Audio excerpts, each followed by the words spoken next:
کہا اے اللہ یہ مجھے دے دے، اللہ سے مانگ کے لیا ہے۔ اس لیے صوفیاء کہتے ہیں کچھ مرید ہوتے ہیں کچھ مراد ہوتے ہیں، کچھ مرید ہوتے ہیں کچھ مراد ہوتے ہیں۔ مرید وہ ہوتا ہے جو چل کے آتا ہے، آ کے مرید ہوتا ہے۔ مراد وہ ہوتا ہے جسے کہا جاتا ہے کہ یہ کبھی میرا بن جائے نا، یہ کبھی آ جائے نا، میرا بن جائے، اس کو مراد کہتے ہیں۔ حضرت عمر مصطفیٰ کریم کی مراد ہیں، حضور کی مراد ہے۔ اللہم اعز الاسلام بے اسلام عمر ابن خطاب، اے اللہ اسلام کو عزت دے دے، میرے عمر کو کلمہ پڑھنے کی توفیق عطا فرما دے۔ اور کیسے دعا مانگی؟ او یار حضرت عمر کی تو اس فضیلت کا کوئی جواب نہیں دے سکتا، میرے رسول پاک علیہ السلام سب کے لیے ہی دعا مانگتے ہیں نا، حضور کی دعا عام ہے، لیکن مصطفیٰ کریم نے کعبے کا غلاف تھام لیا اور غلاف کعبہ کو حضور نے سینے سے لپٹایا اور سینے سے چمٹا کے کہا اے اللہ میں نے تو کبھی سوال ہی زیادہ نہیں کیے، میں کرنے آیا ہوں، مجھے عمر دے دے، عمر دے دے۔ حضور نے مانگ کے لیا۔ اور پھر جب جس کو حضور مانگے اللہ سے کہ حضرت عمر رضی اللہ تعالیٰ عنہ کا آج یوم شہادت ہے، میرا تو دل کرتا تھا کہ فجر سے باتیں شروع ہوں اور سارا دن ہی عمر کی باتیں ہوتی رہیں، سارا دن جناب عمر کی باتیں، سارا دن، اس لیے کہ ذکر جناب عمر کا ہوگا پر راضی اللہ کے رسول ہوں گے صلی اللہ، تو جاگ کے بیٹھے، خوش ہو کے بیٹھے۔ ہمارے ہاں منایا ہی نہیں جاتا، بابے اللہ کی تا ساؤن بھادروں اسو کتا تے منڈے جنوری فروری، تو اسلامی سال بھی گیا اور وہ تاریخیں بھی ساری گئیں۔ یکم محرم امت مسلمہ کے لیے بہت بڑا دن ہے، بہت بڑا دن، یہ شہادت ہے حضرت عمر فاروق کی رضی اللہ تعالی عنہ۔ یہاں چھوٹی چھوٹی باتوں پہ گورنمنٹ چھٹی کرتی پھرتی ہے، چھوٹی چھوٹی باتوں، الیکشن ہو گیا تو چھٹی، فلاں جگہ پہ تھوڑا سا کسی نے خبر دے دی کہ کوئی پریشانی ہے تو چھٹی، فلاں جگہ یہ ہو گیا تو چھٹی، یہاں تک کہ فلاں وزیر صاحب فلاں علاقے میں آئیں گے تو سارے علاقے کو چھٹی۔ اور اب تو اس سے بڑا حال ہونے لگا ہے، اگر جن لوگوں کی سندھ میں حکومت ہے ان کے لیڈر کا دن آیا تو اس دن چھٹی، اور جن کی پنجاب میں حکومت ہے ان کا دن آیا تو چھٹی۔ ہمارا مطالبہ ہے حکومت پاکستان سے، اگر سر اٹھا کے جینا چاہتے ہو تو یکم محرم کو چھٹی کیا کرو، اگر سر اٹھا کے جینا چاہتے ہو تو یکم محرم کو چھٹی کرو جناب عمر کے دن، اور ملت کے جوانوں کو بتاؤ کہ اگر عزت کی زندگی جینا چاہتے ہو تو اس طرح جیو جس طرح فاروق اعظم جی کے گئے ہیں، عزت اور وقار کی زندگی۔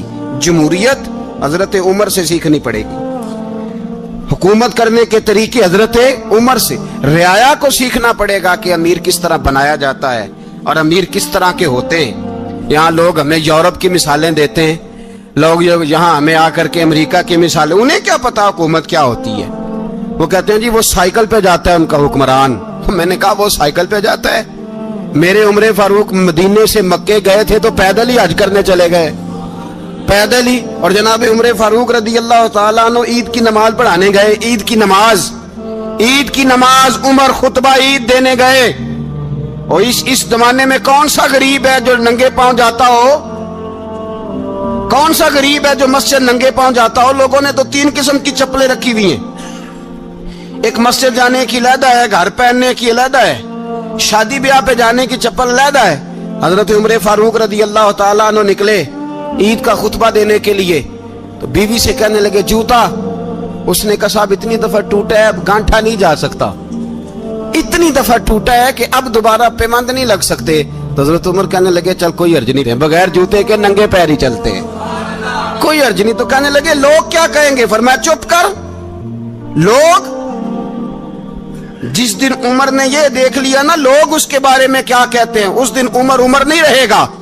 تو کہا پھر آپ کا نظریہ کیا ہے؟ فرمایا میرا نظریہ یہ ہے کہ رب رسول میرے بارے میں کیا کہتے ہیں، لوگوں کا کیا ہے؟ لوگ کل کسی کے بارے میں کچھ کہتے ہیں اور پرسوں کچھ کہتے ہیں، میرا نظریہ یہ ہے کہ رب رسول میرے بارے میں ننگے پیر عمر جا رہے ہیں۔ کون جی؟ میں بڑا ماڑا۔ اچھا جناب کیا غربت ہے؟ 10 قسم کے جوڑے لٹکے ہوئے ہیں کمرے میں، اور پہننے کی فرصت نہیں، سویرے کیا پہننا ہے، شام کیا پہننا ہے، 15 سوٹ کٹھے استری ہو کے لانڈری والا بھیج رہا ہے، اور تو غریب ہے، تو بہت بڑا غریب ہے۔ اس لیے کہ غربت پیسوں کی وجہ سے نہیں ہوتی، غربت تو دل کی ہوتی ہے۔ تو واقعی بڑا غریب ہے اور تو غریب ہی رہے گا۔ امیر تو عمر فاروق تھے، عمر فاروق تھے جو ننگے پاؤں چلے گئے عید کی نماز پڑھانے، تو رستے میں جو ملا کہنے لگا عمر جوتا تو پہن لو۔ فرمایا تمہیں عمر کا جوتا نہ پہننے کا نقص تو نظر آیا ہے، کوئی حرج نہیں، اگر عمر کو کبھی بتانا ہوا تو وہ والا نقص بتانا جو عمر کی سیرت میں پیدا ہو، کردار میں پیدا ہو، وہ والا نقص بتانا، یہ چھوڑو جوتے آتے جاتے رہتے۔ ننگے پاؤں گئے، پاؤں دھوئے، نماز پڑھائی، لوٹ آئے۔ او بھائی یہاں تو ہمارا بناؤ سنگار اترنا، جتنی توجہ کپڑوں کی طرف ہے اتنی توجہ کبھی ہماری علم کی طرف ہوتی نا، جتنا ذوق شوق ہمارا بناؤ سنگار کی جانب ہے، اتنا بناؤ سنگار کبھی ہمارا اخلاقیات کی جانب ہوتا تو معاملات بڑی حد تک سنورے ہوئے ہوتے۔ حضرت سیدنا فاروق اعظم رضی اللہ تعالی اپنی زندگی کو ترتیب دیا، ایک دن بھی خلافت نہیں مانگی اللہ سے۔ حضرت عوف بن مالک اشجعی ایک صحابی ہیں، حضرت عوف بن مالک رضی اللہ تعالیٰ عنہ فرماتے ہیں کہ جناب ابو بکر صدیق کا زمانہ تھا تو میں نے خواب دیکھا، میں نے خواب میں جناب عمر کو دیکھا، اور میں نے دیکھا کہ کوئی کہنے والا کہہ رہا ہے کہ عمر وہ ہے کہ اللہ کے رستے میں کوئی اسے جتنا مرضی برا بھلا کہے یہ پرواہ نہیں کرتا۔ کس کے رستے میں؟ بولے سارے۔ اس کا مطلب ہے اللہ کے رستے میں لوگ برا بھلا بھی، قرآن مجید نے کہا وَلَا يَخَافُونَ لَوْمَةَ لَائِمٍ، کچھ لوگ ایسے ہیں جو برا بھلا کہنے والوں کی پرواہ نہیں کرتے۔ آپ یقین کریں اگر پرواہ شروع ہو جائے نا تو دین کا کام ختم ہو جائے، نہ کوئی تقریر کرے، نہ کوئی تدریس کرے، نہ کوئی پیری مریدی کرے، ختم ہو جائے اگر باتوں کی پرواہ ہو۔ لیکن وہ پرواہ، حضرت عوف بن مالک اشجعی کہتے ہیں میں نے خواب میں دیکھا کہ عمر وہ ہے جو کسی کی پرواہ، اور دوسری بات میں نے یہ دیکھی کہ عمر خلیفہ بنے گا، اور تیسری بات میں نے خواب میں یہ دیکھی کہ عمر شہید بھی کیا جائے گا، عمر شہید بھی ہوگا۔ یہ میں نے 3 باتیں خواب میں دیکھی۔ فرماتے ہیں میں نے آ کے خواب حضرت ابو بکر صدیق کو سنائی، وہ خلیفہ تھے، وہ کہنے لگے ٹھہر جا میں عمر کو بلاتا ہوں، اس کے سامنے دوبارہ سنانا، اس کے سامنے۔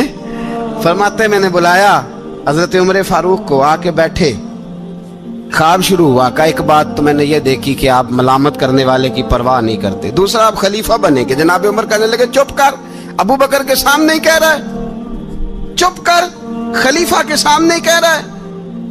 تو حضرت ابو بکر صدیق کہنے لگے عمر اسے کہنے دو، مجھے لگتا ہے رب کی رضا یہی ہے کہ میرے بعد اگر مصطفیٰ کا منبر ملے تو عمر کو ہی ملے، اسے کہنے دو۔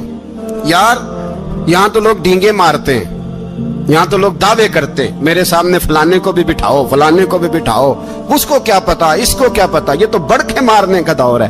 حضرت عمر رضی اللہ تعالیٰ عنہ کو تیسری بات کہی، حضرت عوف بن مالک نے کہا آپ شہید کیے جائیں گے، میں نے خواب دیکھی ہے۔ نیک لوگوں کے خواب بڑی حد تک سچے ہوتے ہیں۔ کہا میں نے خواب دیکھی ہے۔ تو حضرت عمر کہنے لگے شہید تو دلیر لوگ ہوتے ہیں، شہید تو دلیر، جسے سارا زمانہ دلیر کہہ رہا ہے وہ اپنے بارے میں کیا کہہ رہے ہیں؟ کہتے ہیں شہید تو دلیر، میں تو کاہل آدمی ہوں، سست آدمی ہوں، میں تو اتنا کام ہی نہیں کرتا، تو یہ خواب تو نے جو دیکھا ہے نا پھر سے دیکھنا۔ تو ابو بکر صدیق فرمانے لگے عاجزی نہ کر، انکساری نہ کر، تو جو کہہ رہا ہے ٹھیک کہہ رہا ہے، لیکن مجھے سن کے شکر بھی ہوا ہے اور افسوس بھی ہوا ہے۔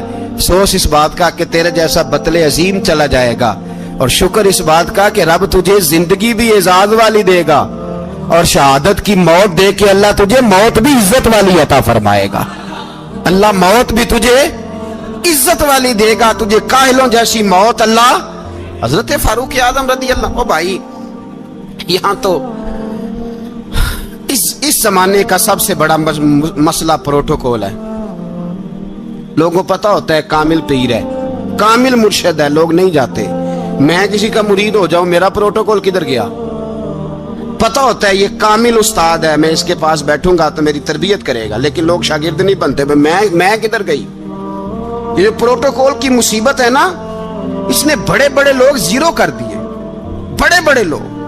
اور یہ مت سمجھے کہ آپ کا وزیر اعظم پروٹوکول لیتا ہے یا آپ کا صدر پروٹوکول، وزراء، ایسی کوئی بات نہیں.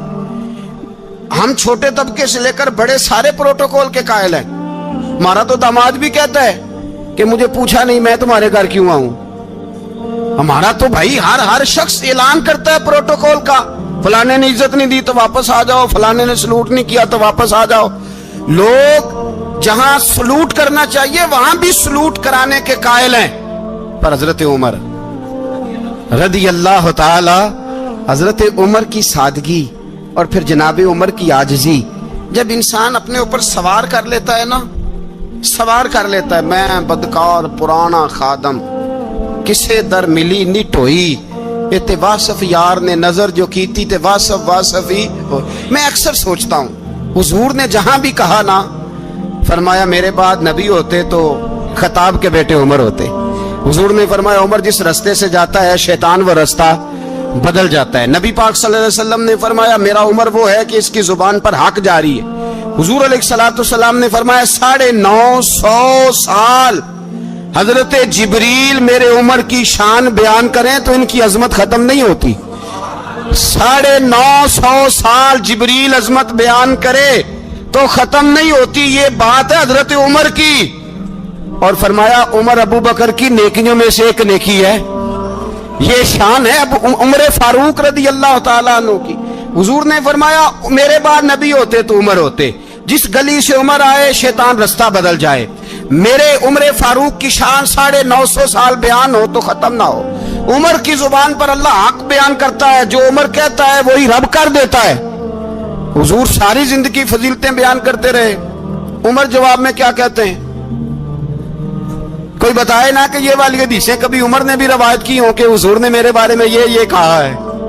یہ روایتیں وہ روایت نہیں کرتے. ان سے جب لوگ کہتے عمر تیری بڑی بات ہے تو عمر رو پڑتے، کہتے میں تو اونٹ چرانے والے باپ کا بیٹا ہوں، میں تو اونٹ چرانے والے باپ کا بیٹا. اونٹ چرا، اس سے آگے عمر گئے ہی نہیں ساری زندگی، اس سے آگے لفظ ہی نہیں ادا کی. اور میں تو بھائی اونٹ چرانے والا، میرا باپ تو اونٹ چرایا کرتا تھا، 10 اونٹ تھے، میری ڈیوٹی ہوتی تھی، سنبھالے نہیں جاتے تھے، ابا ڈنڈوں سے مارتا تھا. ساری زندگی عمر حج کرنے گئے، ایک خشک تنا کھجور کا عمر فاروق رضی اللہ تعالیٰ عنہ نے اس کو اپنے کلاوے میں لیا، رونے لگے. لوگوں نے کہا عمر کیا ہوا؟ فرمانے لگے یہاں میں اونٹ چرایا کرتا تھا، یہاں میں اونٹ چراتا تھا، 10 اونٹ سنبھالے نہیں جاتے تھے. دیکھو رسول اللہ کی شان، آج ساری امت چلانے کا طریقہ عطا فرما دیا ہے. ساری نظریے سے پیار. یار پیسہ کس کو برا لگتا ہے؟ آپ جس آدمی کی 50 کروڑ کی پراپرٹی ہے اس کو پوچھیں سب سے غریب، آپ کو وہی نظر آئے گا. وہ کہے گا میں ٹائٹ ہوں. حالات بڑے، میں کئی باری پوچھے انہوں نے، میں کہتا ترجمہ بھی 10 چھڑو کی ہمیں تو سمجھ نہیں آتی. اور ٹائٹ حالات کون سے ہوتے ہیں جی؟ جس آدمی کا کروڑوں میں کاروبار ہے نا، اس کو آپ چھیڑے وہ رونے لگ جائے گا، رونے. تو کئی میں نے ایسے دیکھے ہیں کرائے کا مکان ہے، ان سے پوچھے صاحب کیا حال ہے، تو کہتے ہیں جتنی اللہ نے شان والی زندگی ہمیں عطا کی ہے کسی کو نہیں دی ہوئی. اس کا مطلب ہے خوشی بھی یہی ہے اور غم بھی یہی ہے. اندر سے خوشی ہے، اندر سے ہی. تو نے اگر راضی رہنا ہے تو ادھر سے رہنا ہے، ناراض رہنا ہے تو بس اپنے آپ کو خوش رکھے گا تو ہو جائے گا. سارے صحابہ مل کے آئے، کہنے لگے عمر فاروق سے کہنا ہے نبی پاک کے زمانے میں تو ظاہراً غربت تھی، ابو بکر کے دور میں بھی غربت تھی، اب تو بڑا مال ہے. عمر سے سفارش کرو کہ عمر نیا کرتا پہنا کرے. ملکوں کے سفیر آتے، عمر وہی پھٹی پرانی چادر اوڑھ کے اور وہی کئی جگہ پہ پیوند لگے سوٹ پہن کے سفیروں کے سامنے بیٹھ جاتا ہے. عمر کو مشورہ دو، طے ہو گئی بات. سب نے جب مشورہ دے لیا تو سارے کہنے لگے یہ بتاؤ شیر کی مونچھ کو ہاتھ کون لگائے گا؟ کہنا کس نے ہے؟ بندہ بھی تو ڈھونڈو نا. میں کہا جناب میرا یہ خیال ہے کہ مولا علی شیر خدا کہیں گے، کیونکہ جس شخص کی عمر کو سب سے زیادہ حیا کرتے دیکھا وہ شیر خدا مولا علی ہے رضی اللہ تعالی علی کہیں گے. اس لیے کہ جناب علی تو کئی دفعہ جب گفتگو کرتے تھے تو حضرت عمر چپ کر جاتے تھے اور فرماتے تھے علی نہ ہوتا تو میں ہلاک ہو جاتا. تو کہا علی سے کہو. جناب علی شیر خدا کو بلایا، کس کام کے لیے جی؟ اللہ اکبر. یہ ذرا اپنے اس دور پہ اس بات کو ذرا لاقا جناب ان سے کہیں کہ زیادہ نہیں، ایک کرتا نیا پہن لے، سفیر آتے ہیں وزیر آتے ہیں تو ایک کرتا نیا پہن لے۔ حضرت علی کو بلایا، آپ فرمانے لگے کوئی اور بات ہوتی تو میں کہہ دیتا، یہ والی میں نہیں کہہ سکتا، کوئی اور ہوتی تو میں عمر کو کئی دفعہ کہہ دیتا ہوں، جلال میں بھی تو سن، یہ والی میں نہیں کہہ سکتا، میں تمہیں ایک مشورہ دیتا ہوں۔ کہا وہ کیا؟ کہنے لگے سید عائشہ صدیقہ سے کہو، وہ مومنوں کی ماں ہیں، عمر ٹالے گا نہیں۔ اماں جی سے جا کے کہا اماں جی نیا کرتا عمر سے کہیں پہن لیں، وزیر آتے ہیں بڑے بڑے لوگ تو چلو کوئی حرج نہیں۔ اماں جی نے کہا اچھا کوئی بات نہیں، میں بلا لیتی ہوں۔ جناب عائشہ نے پیغام بھیجا، جب خادم نے کہا نا مصطفیٰ کے گھر سے پیغام آیا ہے، تو 20 لوگ بیٹھے تھے، عمر کانپتے ہوئے اٹھے، کانپتے دوڑے۔ حضرت عائشہ پردے میں تھی تو فرماتی ہیں عمر اتحیات کی حالت میں بیٹھ گئے۔ کہا اماں جی دیر تو نہیں ہو گئی مجھے آنے میں؟ کہا نہیں ٹائم پہ آ گئے ہو، کس لیے بلایا تھا؟ کہا عمر دیکھو غربت کے معاملات اور ہوتے ہیں، جب اللہ آسانی دے تو کوئی چیز استعمال کرنا حرام نہیں ہوتی، اگر حرام ہے تو بتاؤ۔ کہا نہیں اماں جی حلال ہی ہے۔ تو فرمایا پھر اتنے سفیر آتے ہیں، مشیر آتے ہیں، اب تو مال غنیمت بڑا آتا ہے، ڈھیر لگ جاتے ہیں مسجد میں، تو چل ایک نیا کرتا تم بھی پہن لیا کرو، اور آپ نیا کرتا پہنو گے تو دھاک بیٹھے گی غیروں پر۔ تو صحابہ کا مشورہ ہے کہ آپ نیا لباس پہنے۔ اماں جی کہتی ہے میں نے حکم دیا تو عمر چپ کر گئے، گردن جھک گئی۔ تھوڑی دیر کے بعد سیدنا عمر فاروق نے سر اٹھایا تو داڑھی پہ آنسو گر رہے تھے، رو پڑے، کہنے لگے پاک محبوب کی پاک بیوی جیسے حکم کرتی ہو میں حاضر ہوں، پر مجھے وہ والا لباس پہنانا جو میرے مصطفیٰ نے پسند فرمایا ہے، اگر یہ رنگ رسول پاک کا ہے تو میں حاضر ہوں، اور اگر نبی پاک کا نہیں تو پھر جیسے آپ حکم کریں۔ جناب عائشہ کہتے ہیں عمر روئے تو میں زیادہ روئی، میرا پلو بھیگ گیا آنسوؤں سے۔ میں نے کہا عمر آپ جائیے۔ عمر یوں نکلے تو جو صحابہ کھڑے تھے وہ کونے میں تھے، سارے آ گئے۔ کہا اماں جی کیا بناؤ؟ فرمایا بھائی تم سب جو باتیں کہتے ہو وہ اپنی جگہ ٹھیک ہیں، پر عمر جو بات کرتا ہے وہ سب سے زیادہ ٹھیک ہے۔ عمر جس پہلو پر بات کرتا ہے وہ یار ایسی عاجزی، ایسا رنگ، ایسا انداز، ایسا طرز حیات، ایسی زندگی۔ اولاد کے معاملے میں لوگ بزدل ہو جاتے ہیں، بزدل، پر حضرت عمر کا بیٹا مصر گیا، وہاں سے کمائی کر کے لایا، تجارت کرنے گیا، لاکھوں کا مال۔ کون سا باپ ہے دنیا میں جس کا بیٹا باہر سے پیسے لے کے آئے تو ابا تفصیل پوچھے کہ بیٹا کہاں سے کمائے، کہاں سے لایا، کتنے ملے، کیوں آئے؟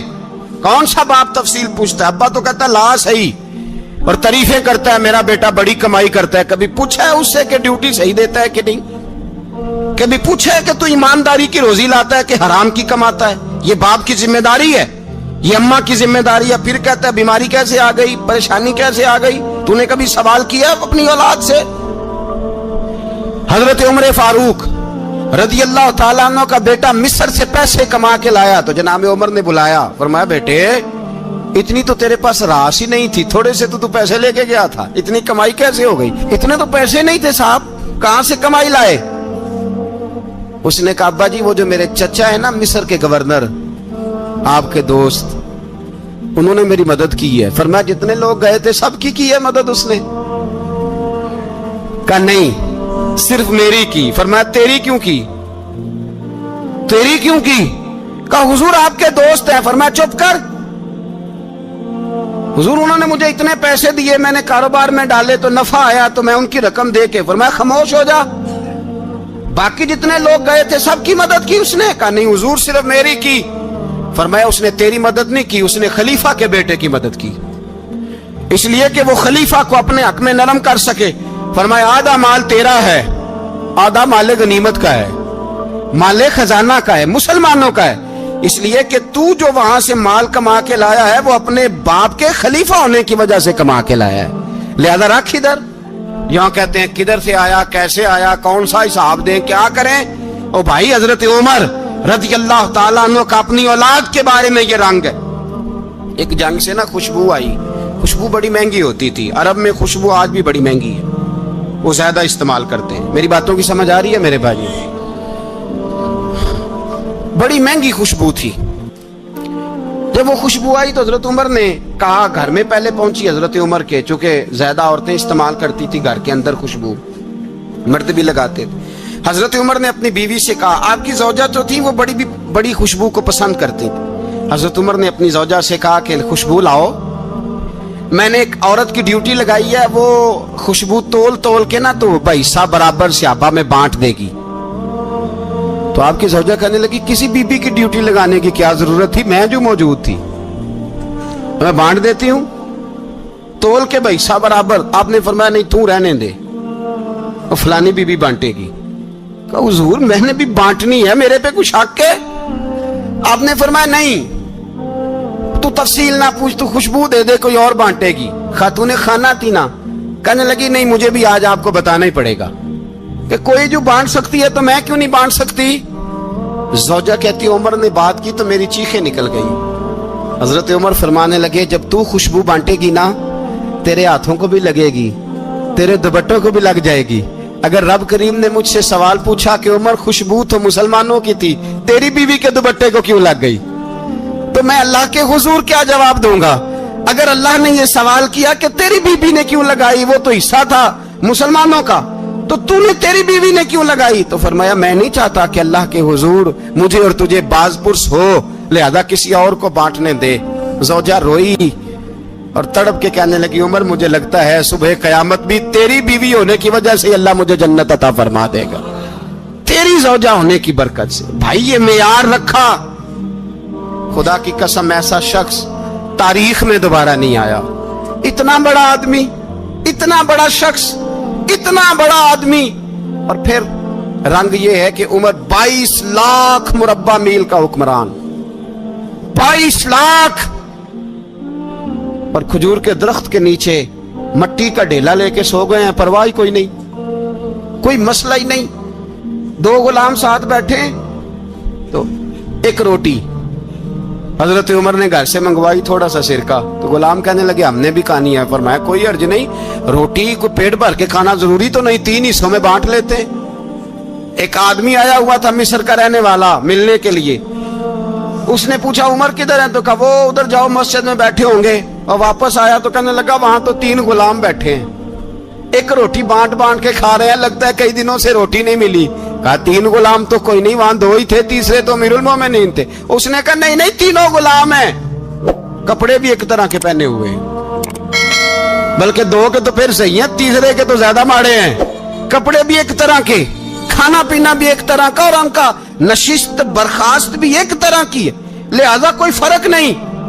حضرت ابو ہریرہ کہتے ہیں میں لے کے آیا, اور جناب عمر کو جب میں نے کچی زمین میں تامت سمیٹ بیٹھے دیکھا تو میں رو پڑا. میں نے اس مصر سے آنے والے کو کہا تو اس کے جلوے دیکھ, اگر اس کی ذات میں اتنا حسن ہے تو محمد عربی کا مقام کیا ہوگا. یہ مقام غور ہے, مقام غور.